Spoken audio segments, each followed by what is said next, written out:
얼마 전에 책이 한 권 발간되었는데요. 그것은 설득의 심리학 완결편이 발간되었습니다. 그 책 안의 내용에 낯선 식당에 가서 음식을 고르는데 실패하지 않는 법이 소개되어 있더라고요. 제가 그걸 여러분에게 소개하겠습니다.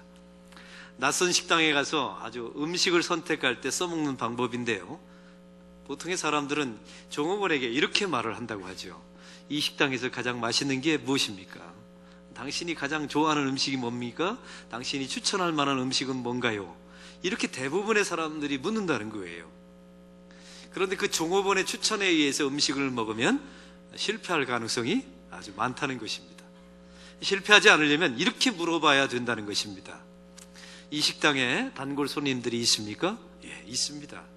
그 단골 손님들이 가장 좋아하는 음식이 무엇입니까? 그래서 그것을 알아내어서 음식을 먹으면 거의 실패할 가능성이 없다는 것입니다. 바로 이것이 평판의 능력을 사용해서 음식을 고르는 법입니다. 그러면 여러분에게 묻습니다. 예수 믿는 저와 여러분은 믿지 않는 사람 속에서 살아가고 있단 말이죠. 믿지 않는 사람들이 저와 여러분에 대해서 저 사람은 어떤 느낌이십니까? 라고 묻는다면 저와 여러분은 어떤 대답을 들으실까요? 저는 되게 궁금합니다. 제 주변에도 믿지 않는 분들이 계시죠. 우리 수희 아저씨, 경비 아저씨 아파트 계시고 청소하는 아주머니가 계십니다.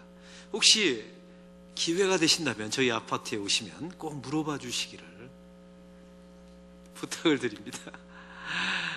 맨 24층에 우리 교회 담임 목사가 사는데 그 담임 목사님을 아시지요? 압니다. 그러면 그 담임 목사님 느낌이 어떠십니까? 꼭 물어봐 주시고 저에게 대답해 주시기를 부탁을 드립니다. 이건 저만이 아니라 저도 여러분 주변에 예수 믿지 않는 사람들에게 여러분의 평판을 묻고 싶어요. 왜냐하면 이유가 있습니다. 그 평판이 그 사람의 영성이며 그 영성을 통해서 영향력이 나타나게 되며 그 영향력을 통하여 전도할 수 있기 때문에 그렇습니다. 얼마 전에 몇 년 전에 미국 유럽의 목사님들이 영성을 연구하는 목사님들, 그리고 그 미국과 유럽에서 가장 존경받는 그 책을 서술하는 목사님들이 한국 교회를 방문하게 되었습니다. 이 한국 교회는 도대체 어떤 영성의 운동을 벌이고 있나 이제 궁금해서 오시게 된 거죠. 이 목사님들이 심포지움을 하기 전에 한국에 와서 이런 말을 했다고 하는 것입니다. 한국에 와서 몇 가지 놀라웠던 점이 있었다는 것이죠. 첫째는 인천공항에 내리기 전에 인천항공을 쭉 가는데 그 빨간 꽃들이 도시에 피어져 있더라는 거예요. 밤하늘에. 그래서 물어봤답니다. 저 빨간 꽃이 뭐냐고, 전 도시를 덮고 있는 빨간 꽃이 뭐냐고 했더니 승무원이 그것은 십자가라고 대답해 주도록 하는 것입니다. 그래서 목사님들이 너무나 놀라웠던 거예요. 어떻게 이 도시 안에 이렇게 많은 교회와 십자가가 놓여 있을까? 두 번째는 전 세계에서 가장 큰 교회를 방문하고 놀랐다는 것입니다. 지구상에 이렇게 큰 교회도 있고 오살리 기도원에 가서 이렇게 큰 기도원도 있구나, 이런 것을 발견하게 되었다는 것이죠. 세 번째는 그 오살리 기도원에서 사람들이 고래고래 소리 지르면서 통성기도하는 것을 보고 놀랐다는 것입니다. 왜냐하면 전 세계에서 통성기도하는 민족은 우리나라밖에 없어요. 또 네 번째는요, 영성 훈련하는 곳을 우리가 소개받아서 이분들이 갔더니 성경 속독을 하고 있더라는 것입니다. 막 따발총 쏘듯이 성경을 속독하는 것. 여러분 그거 아십니까? 전 세계에서 성경을 속독으로 읽는 민족은 대한민국밖에 없다는 것입니다. 빨리빨리인데 성경도 빨리빨리. 그 다음에 네 번째, 마지막 다섯 번째, 가장 놀라운 것은 기독교가 전래된 지 130년밖에 되지 않는데 전 국민의 25%가 예수를 믿고 있다는, 4명 중에 1명이 예수를 믿는다는 사실에 놀라워했다는 것입니다. 놀라운 것은 여기까지고요. 이 심포지움에서 그 다음에 한국 목사님들에게 다음과 같은 질문을 했다는 것입니다. 한번 잘 들어보십시오. 한국 교인들은 하나님이 너무너무 멀리 계신 것처럼 보입니다. 왜냐하면 고래고래 소리를 질러야만 하나님이 당신의 백성들의 소리를 들을 수 있단 말입니까? 라는 말을 첫 번째 했고요. 두 번째가 중요합니다. 어떻게 성경을 그렇게 속독으로 빨리 읽을 수 있습니까? 어디다 쓰시려고요? 물었다는 것입니다. 우리는 대부분 100번 읽었습니다, 50번 읽었습니다 이렇게 자랑하는 데 써먹지 않습니까? 근데 이분들이 이렇게 말했다는 거예요. 성경은 본래 한 구절을 읽고 묵상하고 그 말씀의 이해를 알고 그 말씀대로 살아가야 되는 것이 본래 정상 아닌가요? 라고 물었다는 것입니다. 네 번째 질문은 이렇습니다. 한국 백성들이, 예수 믿는 사람들이 25%가 되는데 이해하지 못할 일이 있다는 것입니다. 그것은 자살률 한국이 세계 1위, 해외 입양률 세계 1위, 술 소비량 세계 1위. 별로 놀라지도 않아요. 우리는 다 알고 있으니까. 여성 흡연율 세계 1위, 인터넷 말 폭력 사건 세계 1위. 그러면서 이 목사님들이 이렇게 물어봤다는 겁니다. 한국 땅에 그렇게 그리스도인들이 많았는데 그리스도인들은 뭐 하고 있었던 것입니까? 그렇게 전례가 되어서 130년 만에 25%의 그리스도인이 생겼다는데 이렇게 부끄러운 전 세계 1위에 대해서 예수 믿는 사람들은 무슨 태도와 무슨 방식으로 예수 믿는 사람들은 살아왔냐고 묻더라는 것입니다. 이에 대하여 한국교회 목사님들이 대답을 할 수가 없었다는 것입니다. 오늘 말씀에 보면 예수님께서 십자가에서 죽으시는 장면이 나와 있습니다. 십자가형을 총독의 명령을 받아서 오늘 성경에 보십시오. 백부장이 집행을 하고 있습니다. 이 백부장은 로마의 장교입니다. 그리고 그 고귀하신 하나님의 아들을 사형을 집행하는 집행인입니다. 그런데 47절을 보십시오. 백부장이 그 된 일을 보고, 이 말씀의 뜻은 이렇습니다. 백부장이 예수님이 체포당하는 장면을 직접 목도했습니다. 그리고 예수님이 가야바 법정에서 또 빌라도 법정에서 신문당하는 것을 이 백부장이 직접 보게 된 것이죠. 그리고 예수님이 끌려와서 이 골고다 언덕에서 십자가 처형을 받는 것을 보았고 직접 집행하고 있는 사람이 바로 백부장이었습니다. 이 마가복음에 의하면 예수님 그 십자가의 맞은편에 가장 가까이에 예수님과 얼굴과 얼굴을 대면하면서 서 있었던 사람이 바로 오늘 성경에 등장하는 백부장이었다고 합니다. 이런 백부장이 다음과 같이 말합니다. 하나님께 영광을 돌려 이르되 이 사람은 정령 의인이었도다. 죄가 없는 분이십니다. 이분은 의로운 분이십니다 라고 말했다는 것입니다. 마가복음에 의하면 이 백부장이 한 걸음 더 나가서 이렇게 말합니다. 이 사람은 진실로 하나님의 아들이었도다. 할렐루야. 여러분, 이 로마 장교의 입에서 도저히 나올 수 없는 말이 나온 것입니다. 그리고 이런 말이 나와서도 본래는 안 되었습니다. 원래 이 당시에 로마 시민이 되려면 한 가지 서약을 해야만 했었다고 합니다.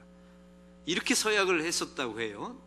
장교가 되거나 아니면 로마 시민이 되려면 나는 가이사가, 로마 황제 가이사가 나의 주님이십니다, 나의 하나님이십니다 라고 선언해야, 고백해야만 시민이 되고 장교가 될 수 있었다고 합니다. 여러분, 이게 로마 황제 숭배를 그 당시에 추구했던 세상이었단 말이죠. 여러분, 이 당시에 로마 황제들은 얼마나 난폭했던지요. 여러 제국을 통일을 하고 강력한 제국을 만들지 않았습니까? 그런데 한 가지, 이 로마의 가이사들은, 황제들은 한 가지 종교 정책이 있었습니다.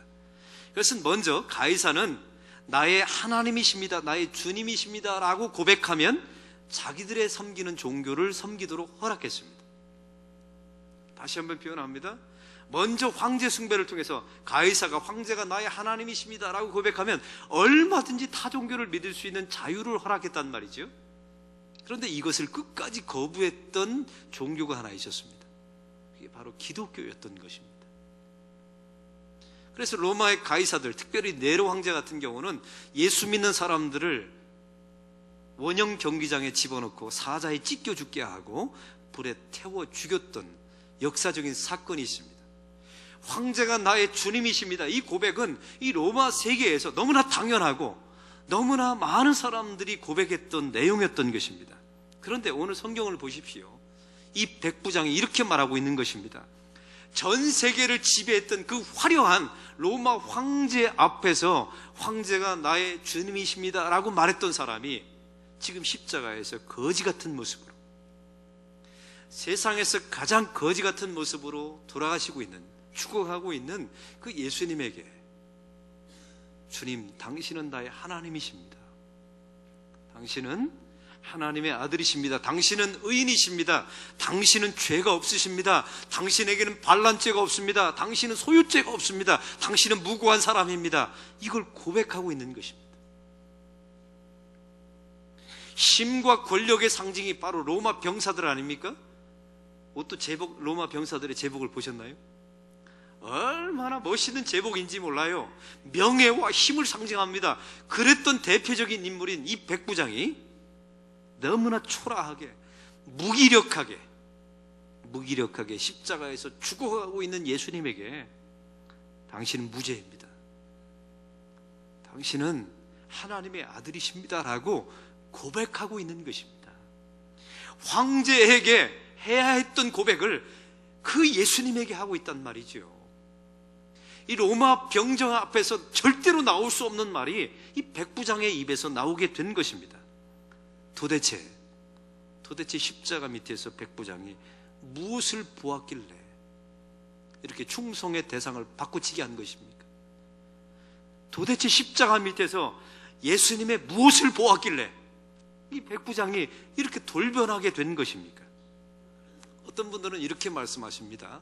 그거야, 하나님이 강권하시고 하나님이 은혜를 베풀어 주시고 하나님께서 선택하셨으니까 백부장이 은혜를 받아 그런 거지요. 너무 쉽게 말씀하신 겁니다. 그럴 수도 있지만 이렇게 표현하면 우리가 할 일은 아무것도 없어지게 된 거예요. 십자가 가장 가까이 있었고 십자가와 맞은편에 있었던, 가장 가까이서 마주보고 있었던 백부장이 그 십자가 밑에서 보았던 것이 있습니다. 그 보았던 것 두 가지를 소개합니다. 첫째는 소문으로 들었던 예수님의 모습과 지금 십자가에 달려서 죽어가고 있는 예수님의 모습이 일치하고 있다는 사실을 듣게 된 것입니다. 보게 된 것입니다. 백부장은 예수님에 대해서 아마 소문을 들었을 것입니다. 왜? 반란죄로 십자가 처형을 당할 정도면 이미 예수님은 유명인물이셨어요. 근데 예수님의 일상의 삶은 어땠습니까? 환자들을 고쳐주시고 가난한 자들과 함께 하시고 병든 자를 긍휼히 여겨주시고 죽은 자를 살려주시고 세리와 창기들과 함께 식사를 나누시고 그들에게 은혜와 긍휼을 베풀어 주시고 연약한 자들에게 하나님 나라 복음을 선포해 주셨던 분이 예수님이셨어요. 이게 일상의 모습, 예수님의 평판, 예수님의 소문이었단 말이죠. 그런데 예수님의 마지막 모습을 보게 된 겁니다. 십자가상에서 말이죠. 이 십자가상에서 예수님은 저들의 죄를 용서해 달라고 또 긍휼을 말씀하고 있는 것입니다. 나와 함께 낙원에 있을 것이다. 오른편 강도, 도저히 구원받지 못할 만한 그런 사람에게 그 마지막 순간에 본인도 고통스러운데 구원을 베풀고 있단 말이죠. 그 마지막 순간에도 하나님을 높이고 하나님께 헌신하는 예수님을 보게 된 것입니다. 예수님의 소문도 마찬가지, 일상의 삶 가운데 하나님을 높이고 하나님께 헌신했던 예수님의 소문과 평판을 들었는데 그 모습과 십자가의 모습이 일치하고 있다는 것을 보게 된 것입니다. 소문 듣던 그대로였던 것입니다. 사랑하는 성도 여러분, 이게 바로 예수님께서 보여주셨던 일상의 영성, 일상의 평판이었던 것이죠. 오늘 성경 속에 나와 있는 이 백부장은 그 십자가상에서 달려있는 이 마지막 죽음을 맞이하는 예수님의 모습과 평상시 일상 속에서 들려왔던 그 예수님의 평판이 동일하다는 사실을 본 것입니다. 그래서 이렇게 고백하게 되죠. 당신은 정말로 하나님의 아들이십니다. 당신은 의인이십니다. 라고 고백하게 된 것입니다. 오늘 성경 속에 또한 백부장이 본 두 번째 본 것이 있습니다. 그것은 바로 고통의 자리, 그 십자가의 자리에서 예수님이 타인과 다르다는 것을 보게 되었습니다. 이 백부장을 보십시오. 지금까지 얼마나 많은 십자가 처형을 했겠습니까? 수많은 강도들, 수많은 흉악범들을 십자가에 매달아서 직접 처형했을 것입니다. 대부분의 죄수들은 죽어가면서 두려움에 떨었을 것이에요. 그리고 세상을 원망하면서 욕하면서 분명히 저주 바락바락 하면서 죽었겠죠. 그런데 오늘 성경 속에 예수님을 보십시오. 하나님, 저들의 잘못이 아닙니다. 저들의 죄악을 용서해 달라고 말하죠. 내 영혼을 하나님께 맡깁니다 라고 전적으로 자기의 죽음을 하나님께 맡깁니다. 그리고 낙원에 이를 것이다 라고 말하면서 한 영혼을 구원하는 사건을 벌이게 되죠. 고통의 자리에서 다른 강도들과 전혀 달랐다는 것입니다. 그 십자가의 자리, 고통의 자리에서도 예수님은 하나님을 높이고 있어요. 그 예수님은 그 십자가의 자리에서도 하나님께 헌신하고 있습니다. 이것이 바로 백부장의 모든 생각을 바꿔놓은 것입니다. 사랑하는 성도 여러분, 그래서 그리스도인들의 그 고통의 자리가 그렇게 중요합니다. 왜냐하면 성도들의 평판이 거기서 결정되기 때문에 그렇습니다. 즐거울 때는 누구나 다 감사하며 살 수가 있습니다. 그러나 힘들고 아플 때는 감사할 수 있는 것은 예수 믿는 사람들이 감사할 수가 있죠. 잘 될 때는 누구나 다 찬송을 부를 수가 있습니다. 안 되고 어렵고 죽을 때, 고통스러울 때 찬송하는 것은 예수 믿는 사람만이 가능합니다. 이 차별성이 분명하게 드러나야 합니다. 고통의 자리가 성도들의 평판을 얻을 수 있는 좋은 자리임을 잊지 마시기 바랍니다. 사랑하는 성도 여러분, 성도의 평판은 세상 사람들과 평판이 다릅니다. 세상 사람들은 잘 보여야지, 언젠가 저 사람에게 아쉬운 소리 할 때가 있어, 내가 미리 잘 보여, 입소문 잘나게 해야지. 이건 도덕입니다. 이거는 자기개발이라고 말하죠. 예수 믿는 사람의 평판은 세상의 평판과 다릅니다. 예수 그리스도에게로 좀 더 가까이, 십자가로 좀 더 가까이 가야만 예수 그리스도의 평판이 우리에게 전염되는 것입니다. 여러분, 지금까지 제가 말씀을 통해서 세 사람, 예수님께서 십자가 여정을 걸어가실 때 구원받은 세 사람을 제가 말씀 설교했죠. 첫째는 구레네 사람 시몬, 두 번째는 예수님의 우편 강도, 세 번째는 오늘 십자가 맞은편에 있었던 집행했던 백부장. 이 세 사람의 공통점이 무엇일까요?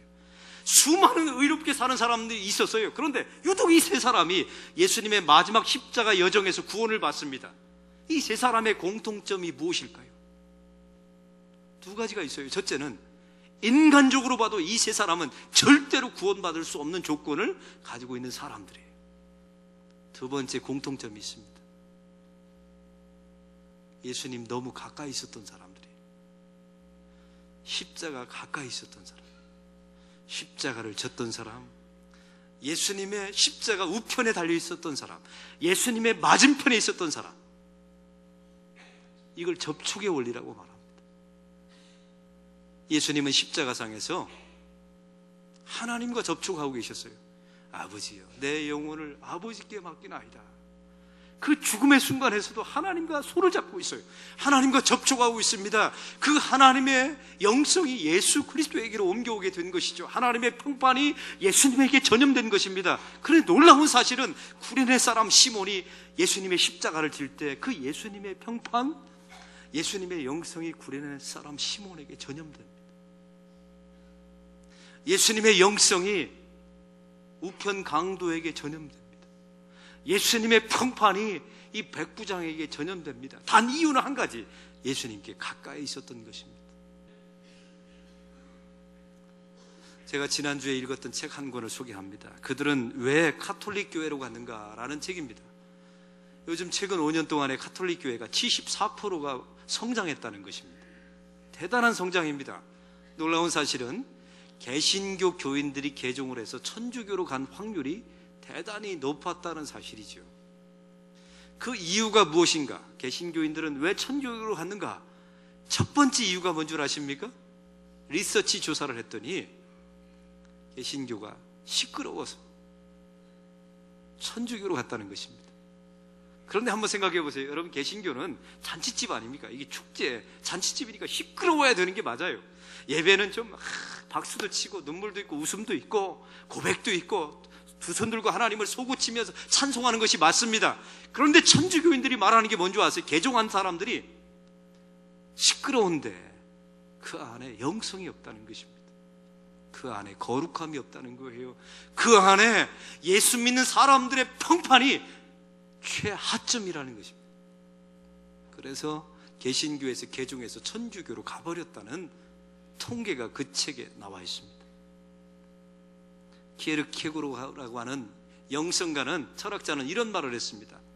성경 속의 예수님은 가나 혼인잔치집에서 물로 포도주를 만드셨다. 그런데 현대 교인들은 예수님이 만들어 놓은 포도주를 다시 물로 바꾸어 버렸다. 이것이 바로 현대 교회의 현실이다 라고 말했다는 것입니다. 여기에 덧붙여서, 키에르케고르의 말에 덧붙여서 현대 신학자들은 이렇게 표현합니다. 예수님께서 만들어 놓으시는, 물로 포도주를 만들어서 담아 놓으신 항아리를 현대 교인들은 다 깨버렸고, 그 항아리 조각을 가지고 자기 교인들을 서로 찌르는 교회가 되어서 지금 현대 교회는 피투성이 교회가 되었다. 누가 이렇게 만든 것입니까? 어떻게 우리가 이런 말을 들어야 되는 것입니까? 일본의 가장 유명하고 존경받는, 전 세계 교인들이 존경하는 우찌무라 간조 목사님이 계십니다. 이 목사님이 자기 책에서 이런 글을 썼어요. 나는 가룟 유다가 부럽다. 왜냐하면 가룟 유다는 팔아먹을 예수라도 있었지 않느냐. 그러나 현대 교회는 팔아먹을 예수님조차 없다 라고 말했다는 것입니다. 다시 한번 제가 여러분에게 가슴 아픈 이야기를 합니다. 나는 가룟 유다가 차라리 부럽다. 왜냐하면 가룟 유다는 자기 가까이에 팔아먹을 예수님이라도 있었다. 그러나 현대 교회는 팔아먹을 예수님조차 교회 안에 안 계시다. 이런 말을 했다는 것입니다. 누가 한국 교회를 이렇게 만들었을까요? 그리스도인의 평판들이 왜 이렇게 된 것입니까? 다시 처음으로 돌아갑니다. 전 세계, 유럽의, 미국의 그 영성 신학자들이 모여서 인천 시내에 있는 그 빨간 꽃의 십자가를 바라보면서 꽃과 같이 같다라고 표현했다고 말씀드렸죠. 이분이 한국을 떠나갈 때 이렇게 말했다는 것입니다. 그 십자가는 공동묘지에 꽂혀 있는 십자가처럼 이제는 보인다 라고 말하고 한국교회를 떠나갔다는 것입니다. 사랑하는 성도 여러분, 우리 예수님이 왜 이렇게 욕을 먹어야 되는 것입니까? 왜 하나님의 몸된 교회가 이런 대접을 받아야만 되는 것입니까? 사랑하는 성도 여러분, 그래서 저와 여러분은 말과 행동을 할 때마다 나의 이 말과 나의 이 행동이 예수 믿는 사람들이, 믿지 않는 사람들이 언젠가 예수를 믿는데 도움이 될까, 방해가 될까, 반드시 생각하십시오. 또 우리는 십자가로 좀 더 가까이, 이 백부장처럼, 우편 강도처럼, 구레네 사람 시몬처럼 좀 더 가까이 십자가로 가셔서, 교회로 가셔서 말씀으로 좀 더 가까이 가셔서 하나님의 영성, 하나님의 평판이 예수 그리스도에게 전염되듯이 그 예수님의 평판, 예수님의 영성이 우리에게로 그 접촉을 통하여 전염되어서 이제는 세상 사람들로부터 이런 말을 듣지 않은 교회가 되기를 소망합니다. 세상 사람들로부터 이런 말을 더 이상 듣지 않는 하나님의 성도들이 되기를 이번 사순절 기간 첫 번째 주간에 다짐하는 저와 여러분이 되기를 바랍니다. 하나님 아버지,